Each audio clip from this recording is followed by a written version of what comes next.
ಏನಾಯ್ತತ್ತೆ? ಏನಿಲ್ಲ ಕಣೆ, ನಿಮ್ಮ ಮಾವ ನನ್ನ ಫೋನು ತೆಗಿತಿಲ್ಲ, ಮಕ್ಕಳ ಫೋನು ತೆಗಿತಿಲ್ಲ. ಅದಕ್ಕೆ ಸ್ವಲ್ಪ ಗಾಬರಿ ಆಗ್ತಾ ಇದೆ ಮೀನಾ. ಮಾವ ಗಾಡಿ ಓಡಿಸ್ತಿರ್ತಾರೆ ಅನ್ಸುತ್ತೆ.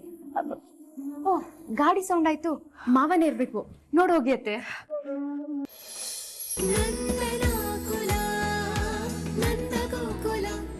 ಈ ಹೈಟು, ಈ ವೆಯ್ಟು, ಈ ಫೇಮಸ್ ಪರ್ಸನಾಲಿಟಿನ ಎಲ್ಲೋ ನೋಡ್ದಂಗಿದೆಯಲ್ಲ.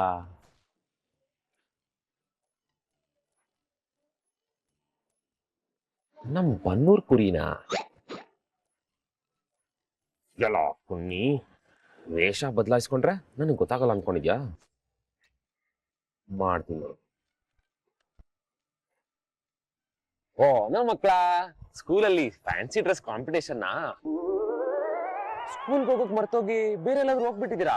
ಸ್ಕೂಲ್ ದಾರಿ ಗೊತ್ತಿತ್ತಾನೆ? ಕಮೋಶ್!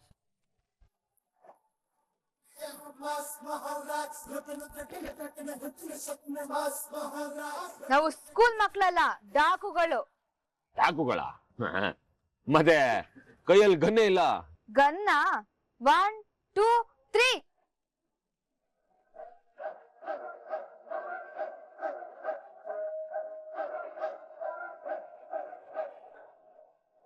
ಅಯ್ಯೋ ಪ್ಲೀಸ್, ನಾನು ಇನ್ನು ಚಿಕ್ಕ ಹುಡುಗ, ನಾನು ಏನೂ ಮಾಡ್ಬಿಡಿ. ಯಾರು ನೀವು? ದಯವಿಟ್ಟು ಬಿಟ್ಬಿಡಿ ನನ್ನ ಪ್ಲೀಸ್. ನಿನ್ನ ಸುಮ್ನೆ ಬಿಟ್ಬಿಡ್ಬೇಕಾ? ಎಂತ ಕೆಟ್ಟ ಮನ್ಸ ನೀನು. ಒಳ್ಳೆಯವ್ರಿಗೆಲ್ಲ ತೊಂದರೆ ಕೊಡ್ತೀಯ, ಅದಲ್ಲ ಹೆಣ್ಮಕ್ಳನ್ನ ಗೋಳಾಯ್ಕೊಂತೀಯ. ನಿನ್ನ ಮಾತ್ರ ಸುಮ್ನೆ ಬಿಡೋದಿಲ್ಲ ಇವತ್ತು.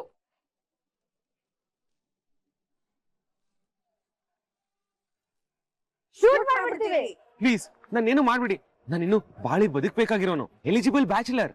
ಸರಿ, ನಮಗೇನಾದ್ರೂ ಕೊಡು, ಬಿಟ್ಬಿಡ್ತೀವಿ. ಏನ್ ಕೊಡ್ಬೇಕು? ಅಯ್ಯೋ ನನ್ನ ಹತ್ರ ದುಡ್ಡು ಬೇರೆ ಇಲ್ಲ.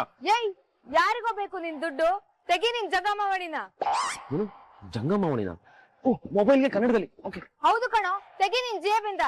ಅಯ್ಯೋ ಪ್ಲೀಸ್, ನನ್ ಜಂಗಮಾವಣಿ ತಂಟೆಗೆ ಮಾತ್ರ ಬರ್ಬೇಡಿ ದಯವಿಟ್ಟು, ಪ್ಲೀಸ್.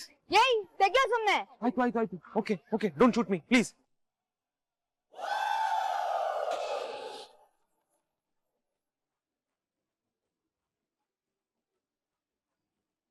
ಏಯ್, ಇದಲ್ಲ, ಆ ಆರೆಂಜ್ ಕಲರ್ ತೆಗಿ. ಅಯ್ಯೋ, ನನ್ನ ಹತ್ರ ಇರೋದೇ ಇದು. ಆ ಆರೆಂಜ್ ಕಲರ್ ಫೋನು ಮೊನ್ನೆನೆ ಹೊಡೆದೋಯ್ತು. ಏನು ಹೇಳ್ತಿದ್ಯಾ? ಯಾಕೆ ಶಾಕ್ ಆಯ್ತಾ ಕರಿಬೇಕೆ?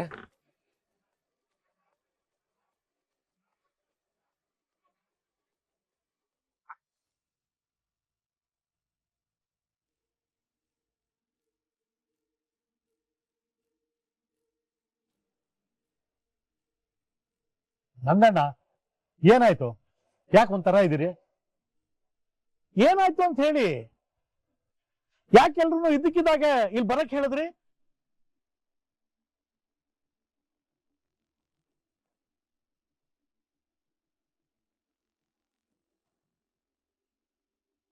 ನನ್ಗೆ ವಿಚಾರ ಹೇಗೆ ಹೇಳಬೇಕು ಅಂತಾನೆ ಗೊತ್ತಾಗ್ತಾ ಇಲ್ಲ. ಗಣೇಶ್ ಹಬ್ಬಕ್ಕೆ ನೀವು ಕೊಟ್ಟ ದುಡ್ಡು ಕಳವಾಗೋಯ್ತು.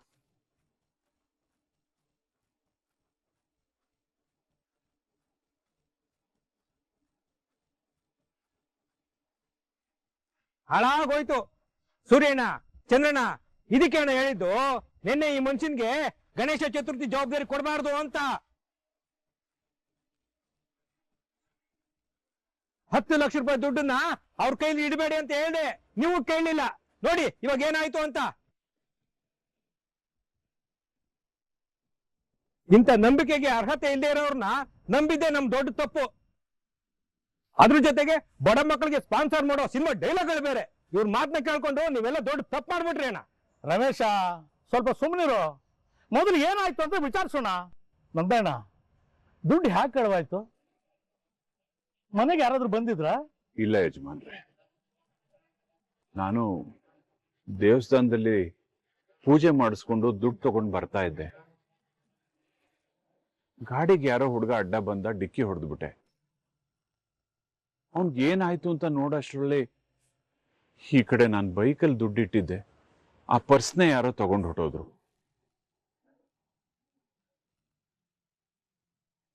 ಹೀಗಾಗುತ್ತೆ ಅಂತ ನಾನು ಅನ್ಕೊಂಡೇ ಇರ್ಲಿಲ್ಲ.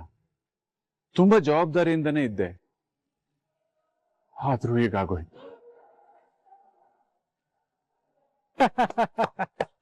ಹೌದಾ ನಂದಣ್ಣ, ಕತೆನ ತುಂಬಾ ಚೆನ್ನಾಗಿ ಹೇಳ್ತೀರಾ, ಬೊಂಬಾಟಾಗಿದೆ.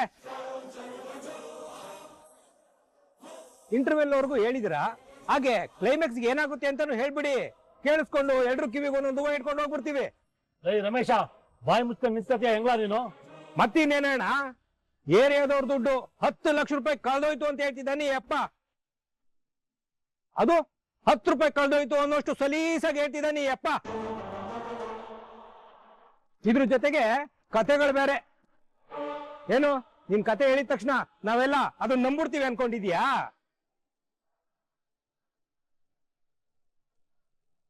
ನೋಡು ನಂದಣ್ಣ, ಮರ್ಯಾದೆಯಿಂದ ದುಡ್ಡು ವಾಪಸ್ ಕೊಟ್ರೆ ಸರಿ, ಇಲ್ಲ ಅಂದ್ರೆ ಪೊಲೀಸ್ನವ್ರಿಗೆ ಫೋನ್ ಮಾಡ್ಬೇಕಾಗುತ್ತೆ.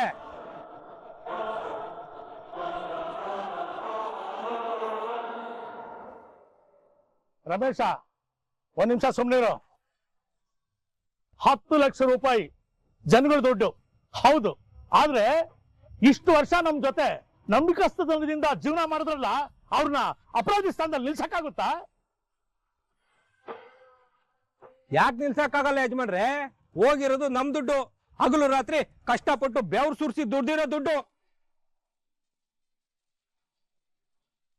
ಈಗ ನಮ್ ದುಡ್ಡು ಬರುತ್ತಾ ಬರಲ್ವಾ? ಹಬ್ಬ ಆಗುತ್ತೋ ಆಗಲ್ವಾ? ಈ ಪ್ರಶ್ನೆಗಳಿಗೆಲ್ಲ ಉತ್ತರ ಯಾರು ಕೊಡ್ತಾರೆ? ಬೇಡ ಬೇಡ ಅಂದ್ರು ಉಸ್ತುವಾರಿಕೆ ಕೊಟ್ಟಿದ್ದ ತಪ್ಪಿಗೆ ಜವಾಬ್ದಾರಿನ ನೀವು ತಗೊಳ್ತೀರಾ? ಹೀಗಾಗುತ್ತೆ ಅಂತ ನಮ್ಗೇನ್ ಕನಸು ಬಿದ್ದಿತ್ತಾ? ಪ್ರತಿ ವರ್ಷ ಒಬ್ಬೊಬ್ಬರಿಗೆ ಜವಾಬ್ದಾರಿ ಕೊಡೋ ತರ ಅವ್ರಿಗೂ ಕೊಟ್ವಪ್ಪ. ನೋಡಿ, ಯಾರೋ ಮಾಡಿದ ತಪ್ಪಿಗೆ ಊರವ್ರಿಗೆ ಹಬ್ಬ ಇಲ್ದಂಗೆ ಆಗ್ಬಾರ್ದು, ಮತ್ತೆ ಜನರಿಂದ ಕಲೆಕ್ಟ್ ಆಗಿರೋ ದುಡ್ಡಿಗೂ ಮೋಸ ಆಗಬಾರ್ದು. ನಿಮ್ ಕಮಿಟಿಯವರು ಆದಷ್ಟು ಬೇಗ ಒಂದು ನಿರ್ಧಾರ ತಗೋಬೇಕು. ಈ ಏರಿಯಾದವ್ರಿಗೆ ಒಂದು ನ್ಯಾಯ ಕೊಡಿಸ್ಬೇಕು. ಹೌದು, ನಾವೆಲ್ಲರೂ ಸೇರ್ಕೊಂಡು ಹಬ್ಬನ ಆಚರಿಸ್ಬೇಕು ಅಂತ ತೀರ್ಮಾನ ಮಾಡ್ಬಿಟ್ಟಿದ್ವಿ. ನೀವೇನೋ ಇವನ್ ಮೇಲೆ ನಂಬಿಕೆಯಿಂದ ಭಕ್ತಿಯಿಂದ ಆಚರಿಸ್ತೇನೆ ಅಂತ ಇವನ್ ಕೈಗೆ ದುಡ್ಡು ತಗೊಂಡೋಗಿ ಕೊಟ್ರಿ. ಅದನ್ನ ಉಳಿಸ್ಕೊಳ್ಳೋ ಯೋಗ್ಯತೆ ಇವನ್ಗೆಲ್ಲಿದೆ? ಹಾಗಂತ ನಾವು ಹಬ್ಬ ಮಾಡೋದು ನಿಲ್ಸ್ಬಿಡಕ್ಕಾಗತ್ತಾ? ಏನಾದ್ರೂ ಮಾಡ್ಲೇಬೇಕು, ಆದ್ರೆ ಹೇಗೆ ಅನ್ನೋ ತೀರ್ಮಾನ ಆಗ್ಬೇಕು. ನಂದಣ್ಣ, ಕಳೆದೋಗಿರೋದು ಏರಿಯಾ ಜನರ ದುಡ್ಡು. ಅದೇ ಇಲ್ಲ ಅಂತಂದ್ರೆ ಜನರಿಗೆ ಏನಂತ ಉತ್ತರ ಕೊಡೋದು ನಾವು? ಅದಕ್ಕೆ ಕಳೆದೋಗಿರೋ ದುಡ್ಡನ್ನ 18 ಗಂಟೆಗಳಲ್ಲಿ ಹುಡುಕಿ ಗಣೇಶೋತ್ಸವಕ್ಕೆ ವ್ಯವಸ್ಥೆ ಮಾಡ್ಬೇಕು. ಇಲ್ಲ ಅಂದ್ರೆ 10 ಲಕ್ಷ ರೂಪಾಯಿ ದುಡ್ಡನ್ನ ನೀವೇ ಹೇಗಾದ್ರೂ ಮಾಡಿ ಹಂಚ್ಕೊಡ್ಬೇಕು.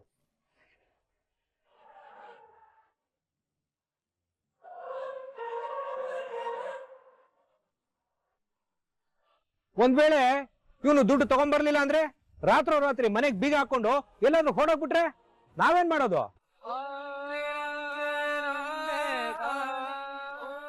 ರಮೇಶ, ಶರಣು ಅಂತ ಬಂದಾಗ ಶತ್ರುಗಳಿಗೂ ಒಂದು ಅವಕಾಶ ಕೊಡ್ಬೇಕು ಕಣ.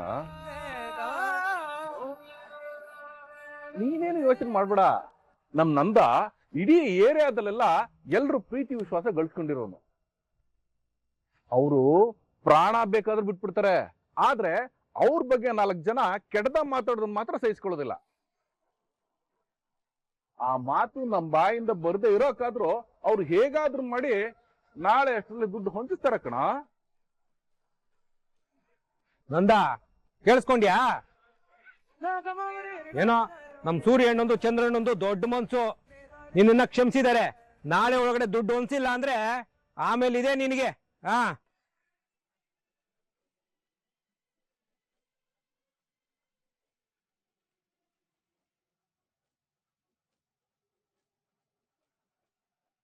ನಂದಣ್ಣ, ನಾವೇಳಿದ್ದು ನೆನಪಿರ್ಲಿ, ನಾವಿನ್ ಬರ್ತೀವಿ.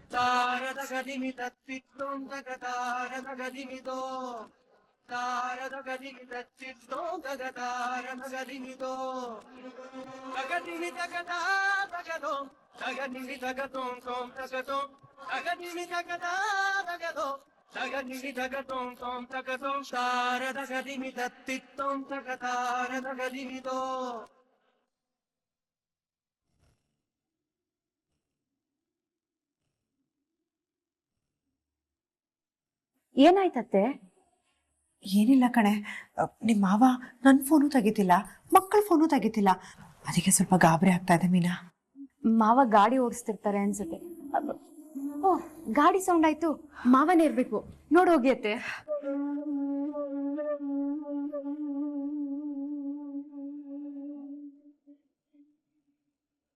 ರೀ, ಹೋದ್ ಕೆಲ್ಸ ಏನಾಯ್ತು? ದೇವರ ದರ್ಶನ, ಪೂಜೆ ಎಲ್ಲ ಚೆನ್ನಾಗಾಯ್ತಾ? ನೀವೇನು ಯಾರು ಫೋನ್ ಮಾಡಿದ್ರು ಫೋನ್ ತೆಗಿತಿಲ್ವಂತೆ. ಮಕ್ಕಳೆಲ್ಲ ನನಗ್ ಫೋನ್ ಮಾಡ್ತಿದ್ದಾರೆ, ಅಪ್ಪ ಇನ್ನೂ ಅಡ್ವಾನ್ಸ್ ಹಾಕಿಲ್ಲ, ಹೋಗಿ ಎಲ್ಲ ತಗೊಂಡ್ ಬರ್ಬೇಕು ಅಂತ. ಏನಾಯ್ತ್ರಿ? ಅಷ್ಟಕ್ಕೂ ನೀವ್ ಯಾಕ್ರಿ ಅಲ್ಲಿಗೆ ಹೋಗ್ಲಿಲ್ಲ?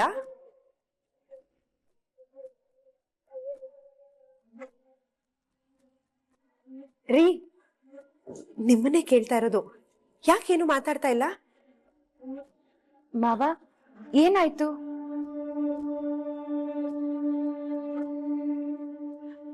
ರೀ, ಹುಷಾರಿದ್ದೀರ ತಾನೆ? ಏನಾಯ್ತ್ರಿ? ಸರಿ, ಒಂದ್ ನಿಮಿಷ ಇರಿ, ನಾನು ಬಿಸಿ ಬಿಸಿಯಾಗಿ ಕಾಫಿ ಮಾಡ್ಕೊಂಡ್ ಬರ್ತೀನಿ. ಅತ್ತೆ, ಊಟದ ಟೈಮ್ ಆಯ್ತಲ್ವಾ? ಮಾವಂಗ್ ಹಸ್ವಾಗಿರುತ್ತೆ ಅನ್ಸುತ್ತೆ. ಊಟಕ್ಕೆ ಬಡ್ಸೋಣ. ಹಾ, ಆಯ್ತು ರೀ. ನೀವು ಕೈಕಾಲು ತೊಳ್ಕೊಂಡ್ ಬಂದ್ಬಿಡಿ, ನಾವು ಊಟದ ವ್ಯವಸ್ಥೆ ಮಾಡ್ತೀವಿ. ಹಾ,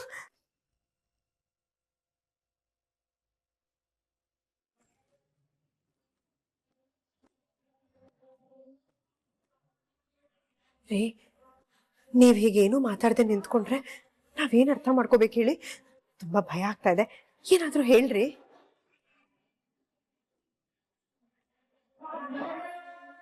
ಓ, ಎದುರುಗಡೆ ಮನೆಯವ್ರ ದಾರಿಲ್ ಸಿಕ್ಕ ಏನಾದ್ರೂ ಹೇಳಿದ್ರಾ? ನೀವ್ ಅದಕ್ಕೆ ಬೇಜಾರ್ ಮಾಡ್ಕೊಂಡಿದ್ದೀರಾ?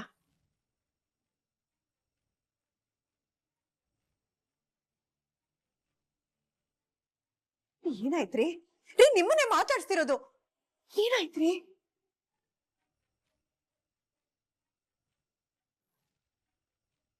ರೀ, ಮೀನಾ, ಅವ್ರಿಗೆ ಏನಾಗಿದೆ? ನಾನ್ ಮಾತಾಡ್ಸ್ತಾ ಇದ್ರು ಹಾಗೆ ಹೋಗ್ತಾ ಇದಾರೆ. ಹೌದು ಅತ್ತೆ, ಹೋಗ್ತಾ ಮಾವ ತುಂಬಾ ಉತ್ಸಾಹದಲ್ಲಿ ಹೋದ್ರು. ಈಗ ಯಾಕೆ ಒಂಥರ ಇದ್ದಾರೆ? ನನ್ಗೊಂದು ಅರ್ಥ ಆಗ್ತಾ ಇಲ್ಲ. ನನ್ಗೆ ಯಾಕೋ ತುಂಬಾ ಭಯ ಆಗ್ತಾ ಇದೆ ಮೀನಾ. ನೀವು ಭಯ ಪಡೋ ಹಾಗೇನು ಆಗಿರಲ್ಲ ಅತ್ತೆ. ನೀವು ಸ್ವಲ್ಪ ಧೈರ್ಯವಾಗಿರಿ. ಸ್ವಲ್ಪ ಹೊತ್ತು ಅವ್ರನ್ನ ಅವ್ರ ಪಾಡಿಗೆ ಬಿಟ್ಬಿಡೋಣ. ಆಮೇಲೆ ಏನಾಯ್ತು ಅಂತ ಅವರೇ ಬಂದು ಹೇಳ್ತಾರೆ. ಇಲ್ಲ ಮೀನಾ, ಇವ್ರು ಯಾವತ್ತೂ ಹೀಗಿದ್ದವ್ರಲ್ಲ. ಏನ್ ಕೇಳಿದ್ರು ಉತ್ತರ ಕೊಡ್ತಿಲ್ಲ ಅಂದ್ರೆ ಖಂಡಿತ ಏನೋ ದೊಡ್ಡ ಸಮಸ್ಯೆನೇ ಆಗಿದೆ.